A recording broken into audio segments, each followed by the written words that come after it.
Discuss Zoe Schiffer, Director of Business and Industry at Wired, and Jeff Fieldhack, Research Director at Counterpoint Research. Guys, thanks so much for doing this. So I want to start with you. The idea that Apple can't manufacture phones in the United States, it's clear the president, or at least in terms of what he's saying, doesn't believe that. Take a listen.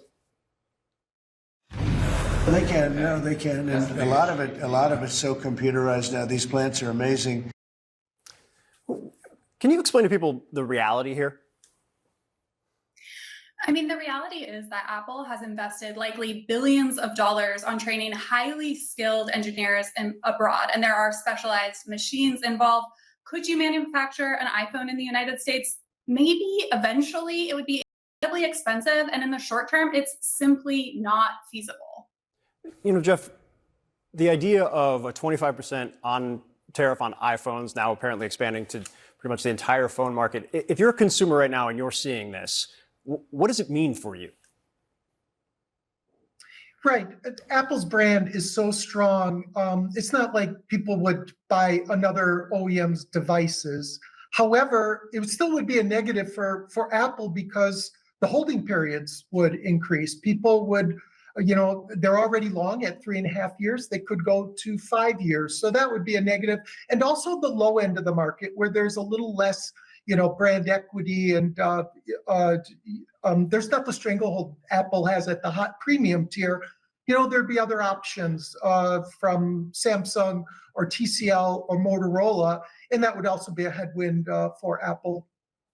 Zoe, I want to go back to what you were saying, because I think this is a really important point. This isn't just a matter of do they want to make it here or do they have the workforce to make it here. There are supply chains. There are so many entrenched elements of this process of production that explain why they're not here now and why it would be difficult to actually come back here. When you talk to executives, when your team talks to executives, what are they saying about all this? I mean, really behind the scenes, they're walking a fine line. They don't want to come out and say that this is ridiculous, but I think the feeling is that it is completely ridiculous. Not to mention, you don't really see Americans who want to necessarily move to company towns to sleep in company dormitories like they do in the countries where these goods are manufactured.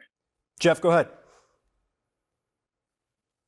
Yeah, I was just going to add, this takes an incredible amount of time. Nokia, Samsung, Google, when they moved and diversified their manufacturing from China, Shenzhen, South China, to Vietnam, it took 2 years. And Vietnam already had the infrastructure and the factories that just needed to be retooled.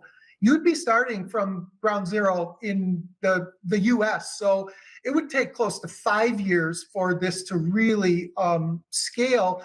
And Apple, sells 65 to 70 million smartphones in the US. So to get to that scale, that would take just years. And it's not really realistic. Jeff, it's difficult to shorthand, I understand, but a 50% tariff on Europe, given Europe's markets, Jeff, when you're kind of looking through what that means, what does it tell you? Yeah, well, I know telecom the best, but I know electronics and machineries imported.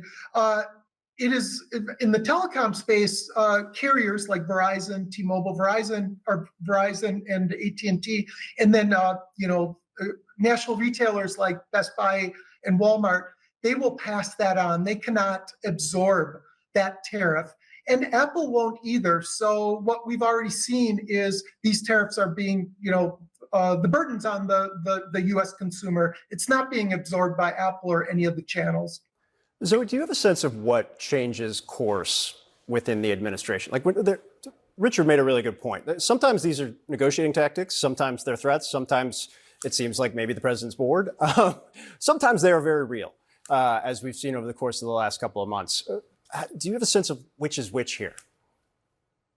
I don't think anyone has a clear sense of which is which here. I think that it could be the case that Apple makes an announcement. There's a small manufacturing project that does open in the United States and that appeases Trump. But I think we're really at the state where it's not clear what he's actually going for here.